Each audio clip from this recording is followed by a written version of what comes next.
Work करते थे? He was into IT, software engineer थे, Software कॉर्पोरेट में जॉब करते। ओके, तो लगभग उनका सैलरी बता पाएंगे, क्या सैलरी होगा? इन हैंड मतलब PTC मतलब इन हैंड पूरा सब कुछ कट करके 2.25 लाख रुपए आते थे, 1,25,000 सब कुछ कटने के बाद 2.25 लाख रुपए की नौकरी थी महीने की। महीने का 2.25 लाख रुपए आता था, तो उस समय तक वेस्टीज बिजनेस आप एक पार्ट टाइम करते थे, कब बिल्ड करते थे आप? सैटरडे संडे 2-3 घंटे सैटरडे संडे आप बिल्ड करते थे, सैटरडे संडे बिल्ड करते करते आप गोल्ड गए। वो बिल्ड कर देते हैं। वो उन्होंने build हाँ, किया। क्योंकि बच्चा मेरा बहुत छोटा था उस टाइम। आपका बेटा अभी कितने साल का है? अभी वो 4 साल। अभी 4 साल का। तो मेरे ख्याल से जब ये घटना घटी तो तब उस वो वक्त वो 2 2 साल साल का था। था। उसके बावजूद ये रहते रहते आपने पार्ट टाइम में आपने गोल्ड लेवल अचीव किया। ये जो घटना घटी इसके बारे में थोड़ा सा बताइए, ये कैसे पॉसिबल हुआ? ये मतलब ये क्या कैसे हुआ इसे? एक नॉर्मल फीवर था, नॉर्मली जैसे सबको आता है वैसे उनको भी आया था। ऑफिस से आया था कि फीवर लग रहा है, पैरासिटामोल जैसे हम देते वैसे थोड़ा रिलीफ होगा, चलते हैं डॉक्टर के पास। तो उनको कुछ असर ही नहीं पड़ रहा था। फिर डॉक्टर के पास लेकर के डॉक्टर ने कहा कि चेकअप करा लेते हैं और तुमको वाइल में कुछ नॉर्मल पैरासिटामोल दे देंगे, देख लेते हैं, जब तक रिपोर्ट आएगा तब तक हम बोल नहीं सकते। फिर भी उनको रिलीफ नहीं हो रहा था। ये हुआ कि चलो ठीक है, रिपोर्ट आने वाली नेक्स्ट डे की बात है, रिपोर्ट आने वाली हम क्या करते हैं, चलो एडमिट ही हो जाते हैं, जो भी रिपोर्ट आएगी देखा जाएगा, एक नॉर्मल रेस्ट ले लेंगे। और रिपोर्ट में कुछ नहीं आया, खाली प्लेटलेट डाउन हुआ। डॉक्टर ने कहा कि शायद मलेरिया हो सकता है, एक काम करो तुमको एडमिट होने का, एडमिट हो जाओ। बहुत कैजुअली, सब कुछ कैजुअल था, बिकॉज फीवर ही तो था और 102 डिग्री फीवर था कि सबको ये आता है, कर जाएगा बाद में। एडमिट किया गया और करते करते सिचुएशन एकदम वर्स्ट होती जा रही थी, क्योंकि प्लेटलेट धीरे धीरे 30,000, 28,000, 14,000 और जब वो 8,000 पहुंचा था हमें उन्हें दूसरे हॉस्पिटल में शिफ्ट करना पड़ा। बाहर से भी प्लेटलेट दिया और रिपोर्ट एब्सोल्युटली नॉर्मल, सिर्फ प्लेटलेट डाउन होते चले जा रहे थे। और ये हुआ कि जब प्लेटलेट देने के बाद थोड़ा सा प्लेटलेट बढ़ा और फिर डॉक्टर ने कहा कि नहीं, इनको पता नहीं कुछ वो अनकॉन्शियस से फील करने लगे थे, उनको कुछ समझ में नहीं आ रहा था और श्री श्री खाली बोलते जा रहे हैं, सबको बुला रहे हैं। मतलब भैया वो जो सिचुएशन अगर याद करो था अभी भी रोंगटे खड़े हो जाते हैं।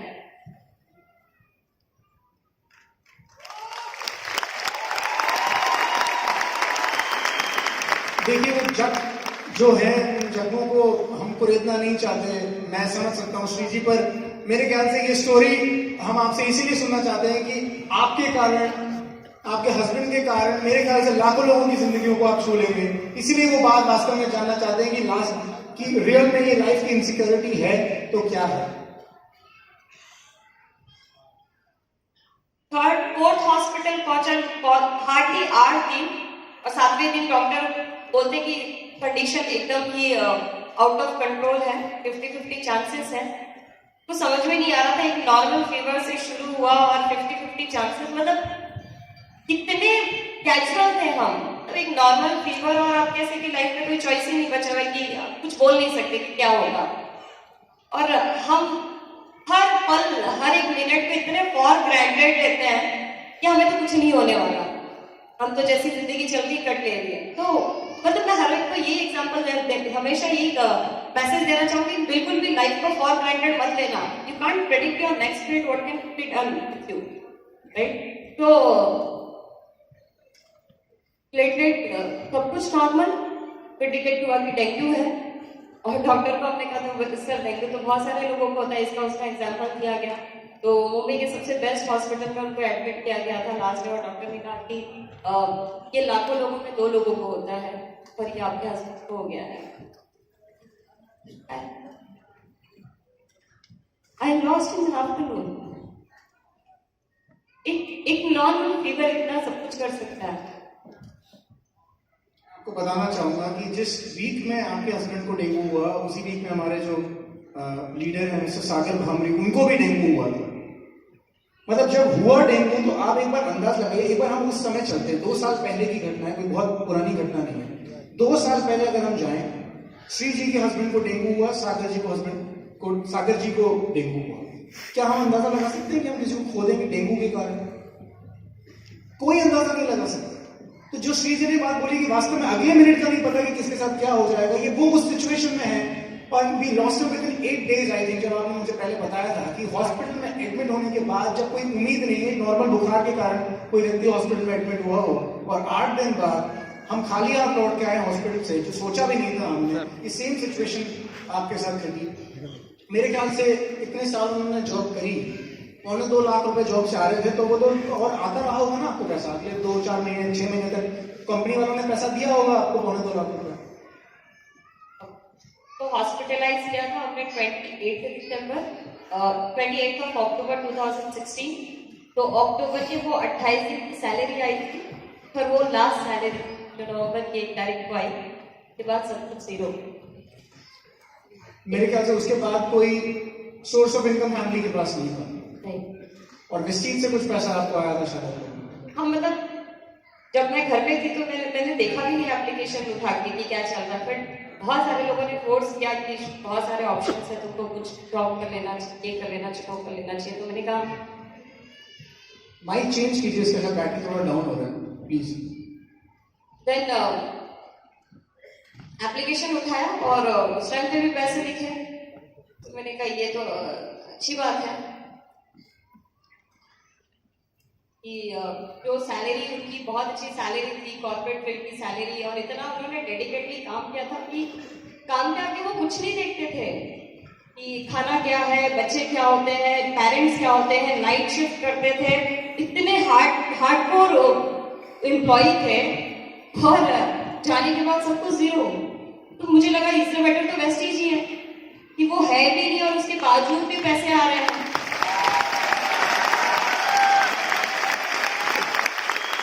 ऐसा नहीं है कि वेस्टीज से सिक्योरिटी तब मिलती है जब आपको कोई लाखों करोड़ों के चेक आ रहे हैं। आप सिर्फ गोल्ड लेवल पर थे जब उनकी डेथ हो गई, और लगभग हाईएस्ट चेक उस समय का 25,000 रुपए था, और उनके जाने के बाद नौकरी से पैसा नहीं आया, पर वेस्टीज का पैसा अगले महीने आ गया। और वेस्टीज की तो मेरे ख्याल से तब तक खबर भी नहीं थी कि वो है भी कि नहीं। आज तक इन्फॉर्म नहीं किया, वो तो क्राउन होने के बाद जब स्टेज से स्टोरी शेयर हुई तब लोगों को पता चला। That's the power of network. That's the power of network marketing. पर हम उस समय आपने क्यों डिसीजन लिया, उस समय के बारे में जानना चाहते हैं जब हस्बैंड नहीं रहे, आपके पास बहुत सारे ऑप्शंस थे। आपने उस समय क्या चीज आपको मोटिवेट की, कौन सा साहस आपने जुटाया इस बिजनेस को आगे लेके जाने का? क्योंकि गोल्ड से लेकर क्राउन तक का सफर तो अकेले श्रीदेवी जी ने किया है, उनके हस्बैंड साथ नहीं थे। ये गोल्ड से लेकर क्राउन तक का सफर कैसे पॉसिबल हो? उस समय क्या चीज थी जिसने मोटिवेट किया? मेरे पास 3 स्ट्रॉन्ग रीजन थे। सबसे पहले थे इनसिक्योरिटी, जिस पैसे को कमाने के लिए उन्होंने इतना डाई हार्ड काम किया वो सब कुछ जीरो हो गया। कि आपके जाने के बाद अगर आपकी फैमिली के लिए आप बैलेंस छोड़ के जाते हो तो वेस्टीज की जरूरत नहीं है आपको। लेकिन ये चीज मुझे उस दिन समझ में आ गई कि उनके जाने के बाद बैलेंस छोड़ के गए, तो इसके लिए इसको वेस्टीज को करना चाहिए। क्योंकि अगर मैंने जॉब किया होता और मेरे साथ भगवान ना करे ऐसा कुछ हुआ होता, तो मुझे पता है कि वो फिर से जीरो हो जाता। That was my first reason, security. Second reason था सिंगल लेडी, क्योंकि सिंगल लेडी 2 साल का बच्चा, 2 साल का बच्चा, और लेडीज तो सबको पता है कि बहुत प्रॉब्लम्स होती है, हस्बैंड हो तो भी प्रॉब्लम्स होती है, तो आप समझ सकते हो कि सिंगल लेडीज को कितनी प्रॉब्लम होती है। और मुझे ये पता था कि आई नो मैं बहुत अच्छा एजुकेशन है, मेरा बैकग्राउंड बहुत अच्छा रहा जॉब में, लेकिन मुझे ये पता है कि सिक्योरिटी, ठीक है पैसा तो मैं वहां पे कमा लेती, लेकिन जो कैरेक्टर वहां पे मेरा उछाला जाता ना वो भारी पड़ता मुझे। क्योंकि मैंने कॉर्पोरेट में जॉब किया भैया, मुझे पता है कि जितना प्रोफेशनल को पोजीशन होता है उसी हिसाब से आपको डील करनी पड़ती है चीजों को उस हिसाब से। तो कहीं ना कहीं मैंने वेस्टीज की मीटिंग्स भी अटेंड किए थे और विनिंग टीम के सिस्टम पर भी देख लिया कि जहाँ पे हर लड़की, हर औरत, हर लेडी सिक्योर्ड है यहाँ पे, राइट। मतलब वो आधी रात को भी अगर ऐसा लग रहा है कि रिटर्न हो रहा है, कोई साथ में है, जैसे सर ने कहा कि कार्डिनल रूल्स फॉलो करना है, शी इज सेफ कंप्लीटली। तो यहाँ पे बिजनेस बिल्ड करना कोई बड़ी बात नहीं है, बशर्ते आपके पास ड्रीम होना चाहिए, जेन्युइन रीजन होना चाहिए क्यों करना है आपको। That was my second reason कि बीइंग अ लेडी, अगर मुझे कहीं सेफ पोजीशन रखनी है, अपने आप को, अपने कैरेक्टर को संभाल के रखना है, this is the right place to build the business, right. And third reason मेरा बच्चा, क्योंकि अल्टीमेटली करना तो उसके लिए ही है ना। हर माँ बाप अपने बच्चों के लिए कुछ ना कुछ करना चाहते हैं। तो मेरे पास तो ऐसा था कि पापा तो है नहीं, बच्ची मैं अकेले हूँ, और आपको बताऊं, जब मैंने शुरू किया तो इतना बुरा लगता था क्योंकि इतना छोटा सा बच्चा है 2 साल का और वो रोता था, मम्मा नहीं जाओ आप मुझे छोड़ के। और वो भैया समझता था कि उसके पापा नहीं है इस वक्त, लेकिन फिर वो बातों में नहीं निकालता था। लेकिन जब बुरा तब लगता था जब बोलता था मम्मा नहीं जाओ, आप भी जाओगे क्या ऑफिस पापा की तरह।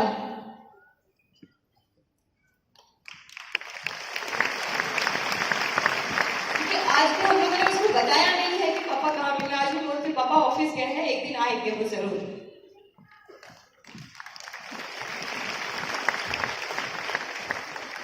सोचो एक बच्चे को छोड़ के बिजनेस बिल्ड करना बहुत भारी पड़ता है, लेकिन मुझे पता था कि आज उसकी जो आंखों से आंसू निकल रहे हैं ना, शायद मैं वो बर्दाश्त कर लूंगी, लेकिन कल को जब वो चीजें डिमांड करेगा और मैं जब नहीं दे पाऊंगी ना, और तब वो जब रोगा, वो मैं बिल्कुल बर्दाश्त नहीं कर पाऊंगी। तीन स्ट्रॉन्ग रीजन, मैं आपको बताऊं, ये तीन स्ट्रॉन्ग रीजन उस टाइम पे मैंने फेस किए। वो तो पॉइंट आज मैं रख रही, बट मैंने उनको फेस किए क्योंकि सिक्योरिटी सबसे बड़ी चीज होती है। कोई किसी का घर चलाने नहीं आएगा, ना आपके पड़ोसी आएंगे, ना दोस्त आएंगे, ना रिश्तेदार आएंगे आपके। आपका घर आपको चलाना पड़ेगा, राइट? और वो आएंगे भी क्यों? क्योंकि वो अपना घर नहीं संभाल पा रहे, तुम्हारा घर क्यों संभालेंगे वो?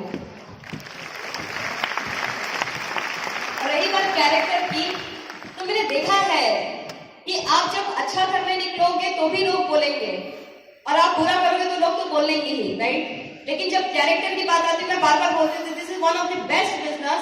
मैं तो चैलेंज देती हूँ सारी लेडीज को, अगर लाइफ में कुछ बड़ा करना है ना, विनिंग टीम से बेटर प्लेटफॉर्म कहीं आपको मिलेगा नहीं। और सिर्फ लेडीज की भी नहीं भैया, जब मैंने बिजनेस बिल्ड करना शुरू किया ना, मैं आपको बताती हूँ। हाँ, मैंने शुरू किया तो बहुत सारे चैलेंजेस आते थे कि कैसे होगा, समझ में नहीं आता, क्योंकि मुझे ट्रैवल नहीं करना है। पेरेंट्स भी बहुत सेफ जोन में रखते थे, और ऑब्वियसली रखेंगे क्योंकि उन्होंने देखा है मेरी सिचुएशन क्या है, यंग है, अकेली है, और वो बहुत दर्द है इसके अंदर, ये कैसे ट्रैवल करेंगे अकेले, तो वो मुझे ट्रैवल नहीं करने देते बाहर। तो मैंने क्या किया, जो मेरे अंदर वीकनेस थी वो मैंने सामने वालों के बाहर स्ट्रॉन्ग देखा, वो मतलब मैंने पावर ढूंढना शुरू किया। फॉर एग्जाम्पल, अगर मैं लेडी हूँ तो मेरे ग्रुप में मैंने सबसे ज्यादा जेंट्स की स्पॉन्सरिंग करनी शुरू कर दी, क्योंकि मैं नहीं ट्रैवल कर सकती तो वो तो कर सकते हैं। मुझे यहाँ रुकना चाहिए। लेडीज को कई बार ऐसा लगता है कि हम लेडी हैं तो लेडीज को स्पॉन्सर करें, और लेडीज का एक ग्रुप बन जाता है। यस। तो उसमें क्या होता है, देखिए लेडीज की अपनी लिमिटेशंस होती हैं, हम सबको पता है। लेडीज उस लिमिटेशन के साथ बिजनेस को बिल्ड करती हैं। पर यहाँ बहुत इंपॉर्टेंट बात निकल के ये आई है कि श्री जी ने ये सोचा विजन के साथ कि अगर मेरे साथ लेडीज ही लेडीज आएंगी तो मेरी जिस तरह लिमिटेशन है तो उनकी भी ऐसी लिमिटेशन होगी, तो बिजनेस भी कहीं लिमिटेड हो जाएगा। पर ये एक बहुत बढ़िया सोच है कि अगर जेंट्स के पास फ्रीडम है, जिस भी तरीके की फ्रीडम है, अगर वो अपने बिजनेस में जेंट्स को लेके आएंगी तो उनका बिजनेस बहुत ज्यादा तेजी से ग्रो करेगा, क्योंकि उनके पास वो लिमिटेशन नहीं है जो लेडीज के पास है। तो लेडीज को यहाँ पर एक ब्रेक थ्रू मिल सकता है कि अपने बिजनेस में इस तरह के व्यक्ति को लेके आ गए जिनके पास वो फ्रीडम है, तो आपका बिजनेस तो अपने आप कंपाउंड हो जाएगा। This is the power of compounding, जो नेटवर्क मार्केटिंग में हमें मिलती है। श्री जी, एक सवाल और है, जब आप उस समय गोल्ड थी, एक छोटा 25,000 रुपए का चेक था आपके पास, छोटा बेटा, क्या उस समय रिश्तेदारों ने, आपके घर वालों ने बातें नहीं बनाई कि घर की बहू अब क्या घर घर जाके साबुन तेल बेचेगी? से तो नॉर्मल लेडीज नहीं बचेगी, मैं कहां से बचने वाली। बहुत बहुत बातें बनाने लगी। इनफैक्ट मैं अगर कहीं चली भी जाती थी तो ये एडिट कर देना अगर कहीं रिलीज होते वीडियो, वो घर पे आके 3 बार पूछते थे। सुबह एक बार आते थे, दोपहर को एक बार आते थे, शाम को एक बार आते थे, बोलते थे अभी तक आई नहीं, किसके साथ गई है, क्या करने गई है, कहाँ गई है, और बहुत बहुत सवाल उठते थे। और सीरियसली मतलब इतना चीप काम लगता था ना उनको कि ये क्या तेल साबुन उन लोगों के घर में बताने के लिए जाती है, कोई फेवर में नहीं था। आपको नहीं लगता चीप काम साबुन तेल बताना चाहना? आपको नहीं उस समय लगा कि आपके हस्बैंड जो 2 लाख रुपए की सैलरी करते हो, एक अच्छी लाइफ स्टाइल मेंटेन करते हो, आपको नहीं लगा कि यार मैं क्या घर घर जाके साबुन तेल बेचूंगी? आप क्या सोचते हैं इस बिजनेस के बारे में? ये क्या उस समय विजन रहा आपको इस बिजनेस को आगे लेके जाना? वो जो 6 मंथ्स का जो इनकम था ना, वो बहुत बड़ी चीज थी मेरे लिए, क्योंकि वो 6 महीने एक भी इंसान 1 रुपया घर में देने नहीं आया था।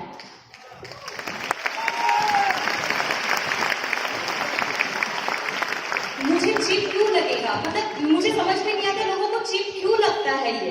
क्योंकि आप सिंपली अब कोई भी देखो, आप जॉब पे भी जा रहे हो, सेलिंग योरसेल्फ, आप अगर अपना रेज्यूमे दे रहे हो, आप अपने आप को बेच ही तो रहे हो, तो वो चीप नहीं हुआ, राइट। यहाँ पे हम किसी की जिंदगी बदलने के लिए कोई प्रेजेंटेशन देने जा रहे हैं, तो वो चीप कैसे हो सकता है।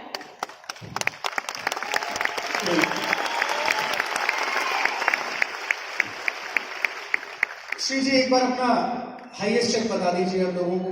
1 लाख प्लस।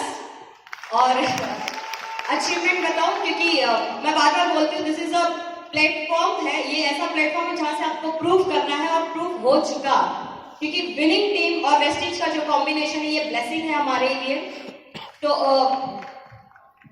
हस्बैंड ने घर लिया था, उनका ड्रीम हाउस था, उस ड्रीम हाउस का ईएमआई मैं पे करती हूँ, राइट। उसके अलावा एक और घर लिया हमने, और नॉर्मली हर एक का सेल्फिशनेस होता है ना कि मेरा घर, मेरा बच्चा, मेरा सब कुछ, मेरा।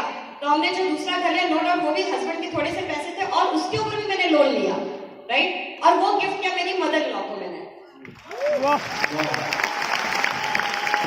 मैं आप सबको बता दूं ये बात, सामाजिक दृष्टि से ये बात बहुत रिमार्केबल है, और हम चाहते हैं कि समाज इस चीज के लिए आपको रिवॉर्ड करना चाहिए, समाज को, कि हस्बैंड की डेथ के बाद 1-2 साल के बेटे के होने के साथ साथ श्री जी ने अपने इन-लॉज के साथ रहना डिसाइड किया, वापस अपने घर जाना डिसाइड नहीं किया। आज भी वो अपने इन-लॉज के साथ, अपने बेटे के साथ रहती है। ऐसा क्यों डिसीजन लिया आपने श्री जी? इन-लॉज के साथ रहने का क्या कारण है? बहुत सिंपल सा कारण है, जब हम शादी करके आते हैं तो लेडीज के लिए सभी लोग बोलते हैं ना कि अगर तुम्हारी मायके से डोली उठी है तो ससुराल से अर्थी उठेगी, राइट। इसका मतलब ये होता है कि अगर आप किसी के घर में शादी करके जाते हो तो वो आप बराबर का हक रखते हो कि उसकी पूरी घर की जिम्मेदारी आप भी उठाओ। तो हस्बैंड वाइफ मिलके उठाते थे, आज मैं अकेले उठा रही हूँ।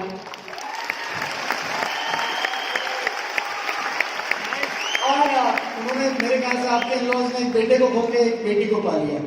हाँ, वो बोलते हैं कि मेरा बेटा ही है ये, प्राउड है हमारा ये, और बहुत खुशी होती है कि वो खुद भी मुझे हेल्प करने लगे। इनिशियली तो खुद भी बोलते थे कि श्री, लोग बोल तो रहे लेकिन तुम्हें क्या लगता है, तुम कर ले जाओगे। मैंने कहा बाबूजी आप साथ में खड़े रहो, मम्मी खड़े रहो, मैं कर लेके जाऊंगी। और सबसे अच्छी बात ये लगती कि इस पूरे स्टोरी में जो भी हुआ, इसमें एक इंसान हमेशा मेरे साथ खड़े रहा।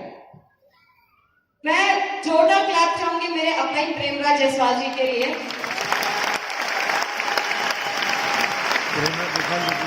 लोग बोलते हैं कि मेरे अपलाइन हेल्प नहीं करते, प्लान नहीं दिखाते हैं, कम्युनिकेशन नहीं करते हैं। मैंने अपलाइन को एक ही चीज कहा कि आप मेरे साथ खड़े रहिए, मैं सब कुछ करके दिखाऊंगी, सिर्फ आपका सपोर्ट चाहिए, आप गाइडेंस देते जाना। और इतना बढ़िया, मतलब मम्मी बाबूजी भी उसमें उन्होंने एक्सेप्ट किया कि कोई तो खड़ा है इसके साथ में, और ऐसे टाइम में कोई नहीं था हमारे, इनको छोड़ के। अच्छा, मैं आखिरी सवाल, आपको रिश्तेदार क्या कहते हैं जिन्होंने बातें बनाई? मैंने परसों ही हमारा एक ग्रुप था, उसमें मैंने फिर से एक चैलेंज डाल दिया। और एक्चुअली पहले वो लोग बोलते थे चीप काम है, दुनिया भर की चीजें बोलते थे। अब मैंने एक फोटो शेयर की है, तो फोटो देख के बोलते हैं कि श्री हमको पता था तुम कर लोगी। मैंने कहा आपको पता था, कोई बात नहीं, आपने उस टाइम नहीं ज्वाइन किया, नहीं कर, कोई बात नहीं, लेकिन अगर आपको ज्वाइन होना है तो 1 महीने में 3 लाख का बिजनेस करना, अदरवाइज आपको ना मेरे बिजनेस में कोई जगह नहीं मिलेगी।